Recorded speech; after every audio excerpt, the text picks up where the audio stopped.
And we are finally back in the lab. We had to get some stuff ready for the arrival of the Prince, but during that time, King James went down with an injury, leaving the MVP discussions wide open this year. Let's talk about it.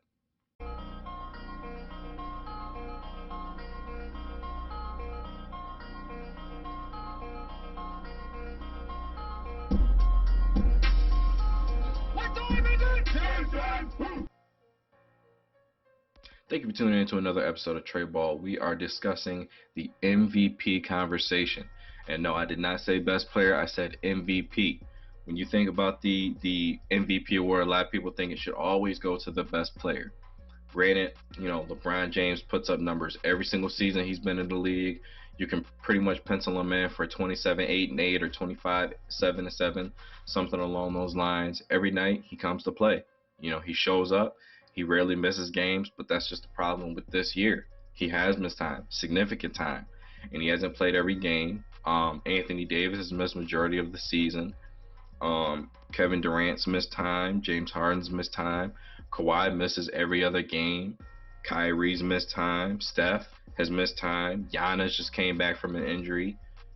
So really, the only people that really should be in this discussion is probably Damian Lillard. He's had a great season this year. Played MVP basketball. Any other year, I feel like this could be his year to walk away with the award, except for Nikola Jokic. I mean, he's playing outside of his mind right now. Looking at all of the top 10, the top tier players in the league, right? You look at Kawhi, Kevin Durant. Universally, those two guys are in the conversation with LeBron as the best players in the world. I guess you can throw Giannis in there, the two-time back-to-back MVP. James Harden, Anthony Davis, Damian Lillard, Steph Curry, LeBron, Giannis. Those players you would look at and say, okay, if I'm picking a team or starting a team, I would most likely pick those players before I pick Jokic. So he's probably not the best player. I mean, granted, you look at his abilities on his court and you look at his numbers, you say, well, wouldn't he be considered one of the best? In my opinion, no, because all of the other players are so good at what they do. They're elite and far superior in the things that they do on the basketball court, that they're they're they're better than Jokic at what he does best. So if I'm looking at Dame, I mean, Dame and Steph, their shooting ability, their scoring ability, late game situations, the ability to get wins. I think that still has them slightly ahead of Joker. LeBron, Giannis, KD, Kawhi, that goes without saying. The talent level, MVP conversation type players. I guess you could throw James Harden in there. Their production night in and night out. Like I said, 25, 8 and 8 for LeBron. You could see somewhere with Giannis around 30, 10, 5 or 6. James Harden averaging close to a triple double every season. Kawhi, again, he misses games, but when it comes down to it, Kawhi is one of the best scorers in the league, and he's probably the best perimeter defender in the league. There's a lot of guys who try to lay claim to that. You see Ben Simmons and Joel Embiid trying to throw their names in the hat for Defensive Player of the Year. Rudy Gobert is a great defender, but I don't think I would have anybody else in a late game situation, playoff situation. You need a stop on a perimeter player. I don't think I would pick many players ahead of Kawhi, and certainly not Ben Simmons. So being able to get the bucket at the end of the game and get the stop on the other end. And I've seen him do it where he'll get the bucket, come down, and get the block on the very next play. So I mean, there's not really many players that's going to do that in today's game. LeBron was once that. He'll get a stop when he needs to, but he's a little bit smarter with his age. Being his 18th season in the league, I think he's a little bit more smarter. He'll pick his spots where he needs to be a defensive stopper. Giannis, reigning defensive player of the year, we know what he brings to the table. So you don't really see that associated with Joker. He's not a defensive juggernaut like some of those other guys. He's just a very intelligent, talented offensive player, a very intelligent big man. He can get boards. He He's very talkative on the floor.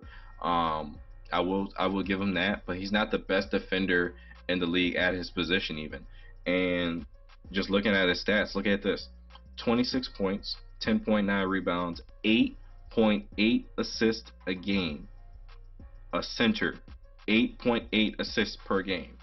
As it stands right now, his career average at his position is the highest of all time. Second place is Wilt Chamberlain with 4.9 or 4.3, one of those two.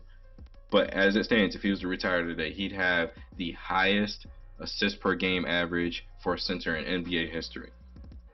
Currently putting up 8.8 assists. He started off the first month of the season averaging 13.5. In April, between March and April, I believe he's averaging 11 in those months alone.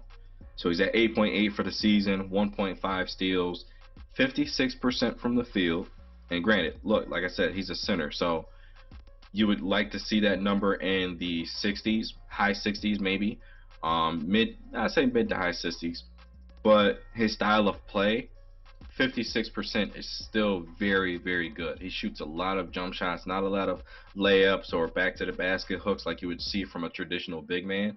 He's more of a stretch the floor type player that can go down to the box and play back to the basket. I like to call him three-level scorers. Well, I like to call him a three-level scorer, in my opinion, because he can get it back to the basket, mid-range, and he can shoot the three very efficiently. He's 41% from downtown, and he's 85% from the free throw line. I said it in another video before. If he was to elevate that free throw percentage, he'd be looking at a 50-40-90, and I don't think a big man has done that since Dirk Nowitzki, and I believe he's done that multiple times. I think he also did that in his MVP season in 2007.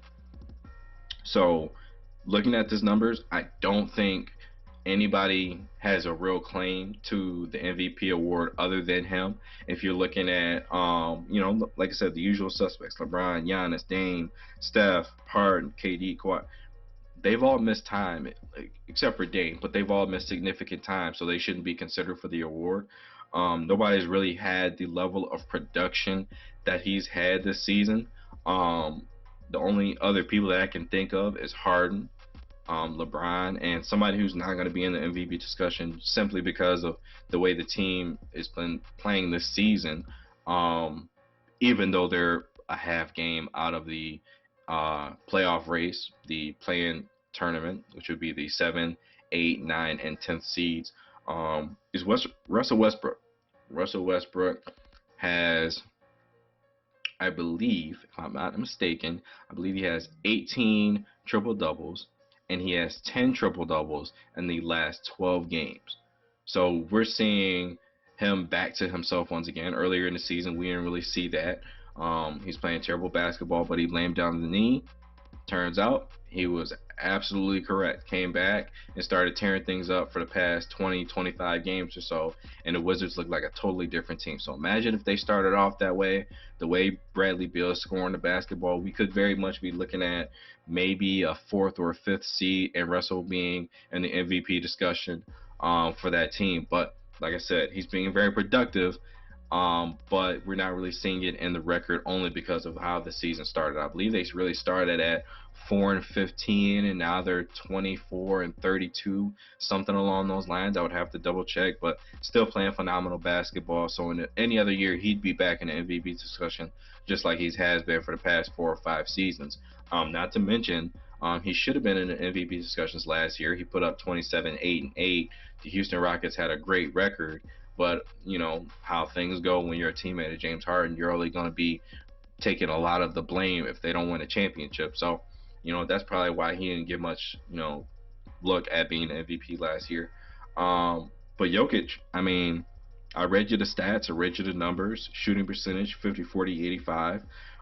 He's played all 56 games. They're 36-20, sitting at 5th.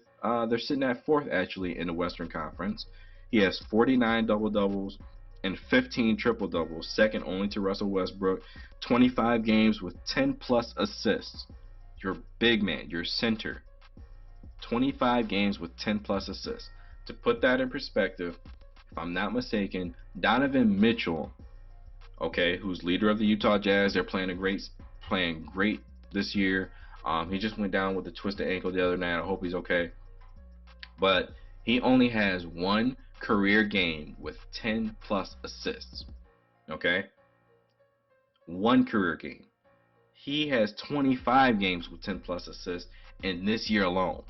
And I'm sure there's many more from the past 2 or 3 seasons because he's been playing this way for the past couple of years. But I feel like every season he takes another step. He takes it to another level, especially with his mostly with his passing ability. I mean, he could always score, but his vision has always been very nice, very appreciated. You see him doing a lot of things. Mike Malone plays through him quite a bit on the high post, but the way he's passing the ball this season, it is with elite level precision.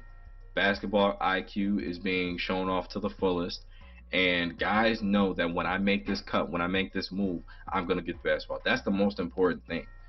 Everybody's making their cuts with a purpose. When you know somebody's going to hit you with the ball, a bounce pass, a chest pass, a lob, and it's going to be on the money, and they're actually looking to make the pass first, they're going to cut to the basket a lot harder. They're going to make it a priority to get wide open when they're coming off curls. They're going to flare to the corner with precision. They're going to make sure they're in the right spots because ultimately, I mean, if you're not an all-star superstar, a lot of people, they really want to score the basketball.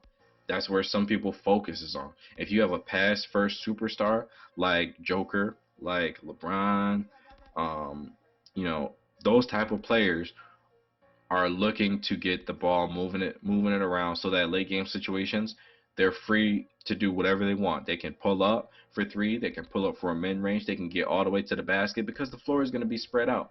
You move the basketball around, everybody's gotten time to hit shots. Joker's doing that quite a bit this season. It's sad to see that Jamal Murray goes out with an ACL injury. He won't be back till mid next season, so we'll see what the team looks like. But I mean, if you look down at their roster, they still have Aaron Gordon, Will Barton, Monte Morris, Porter, Millsap. You still have a lot of guys that can help you in the scoring department. One thing that you don't have now with him being out, with Jamal Murray being out, is that late game, late situation perimeter scoring. When they played the Utah Jazz, the two-man game was ridiculous. It was very much unstoppable, and I feel like if they were to run into a team like the Clippers, I think you would eat them up. You would carve them up. There's no way that the Denver Nuggets would have lost to, in my opinion, to the Clippers or the Utah Jazz. The Lakers is a different story, and I'm still trying to figure out if I'm labeling the Phoenix Suns as a legit title contender or are they just a good second round knockout team. Still don't know about them, but my main point about Denver is they still have a lot of weapons. The only thing you miss is that late game clutch gene that Murray has and that he displayed last year when they came back from 2-3-1 deficits against the Utah Jazz, and then again with the Clippers that ultimately seen that team basically dismantled. But I think right now the Joker, he's your rightful MVP of the league. Like I said, played every game. He's putting up numbers. They're winning. In my opinion, I look at him and I see a Dirk Nowitzki, Pau Gasol hybrid. He has Pau Gasol's vision, his passing ability. He has the ability to find players from the, you know, from the post or the elbow. He can get it off the rim from a rebound and just launch it down the court. So he has the ability to go long range with his passes. He'll hit you on a cut with a bounce pass or a chest pass or any type of pass. He doesn't even have to be looking at this point. I've seen him. He was double. He threw one behind the back, and Aaron Gordon caught it the other night. I mean, at this point, he really doesn't have to be looking. He'll take one glimpse, remember where everybody's at, turn his head, and put it in the right spot. And that's just incredible passing ability. You saw a glimpse of that with Pau Gasol when he was playing with Kobe in their championship years. But I think because of the way that the triangle offense was played, the assists was kind of, they were spread around quite a bit. So Pau, he only averaged like 3.5 to 4 assists a game. Kobe was at 5.5. But the way the ball was moving around, you didn't really get to see Powell's passing ability on this scale, on this level. So he's just taking that a step up. And I also liken him. I mentioned earlier Dirk Nowitzki, 50, 40, 90 multiple times. A lot of people don't remember, the younger Dirk Nowitzki because most people only saw him as he got older. So you see Dirk Nowitzki putting up 25, 26, 27, 30. Most people don't realize he's one of the top scorers in NBA history, one of the best the game has ever seen. The ability to knock down jumpers. He can score at all three levels: 3 point, mid range, back to the basket.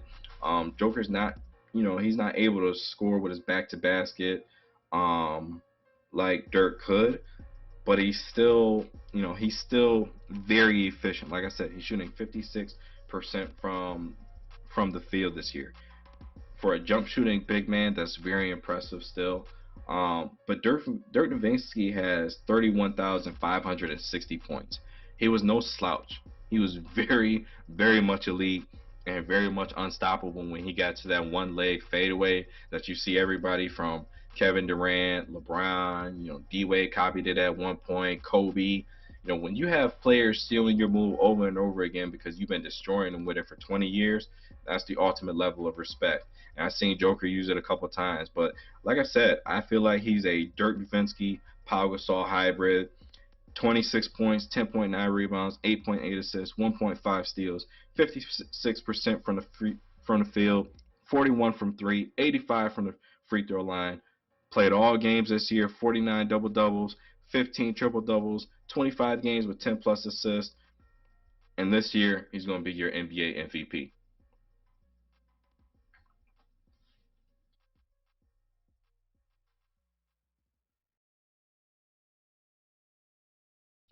Thank you for tuning in. We hope you enjoyed the show. Special thanks to Curtis Murphy and Murphy Elite Training for sponsoring this episode. If you want to stay up to date on merchandise or simply update your game, please click the link in the description to stay up to date on all things Murphy Elite Training.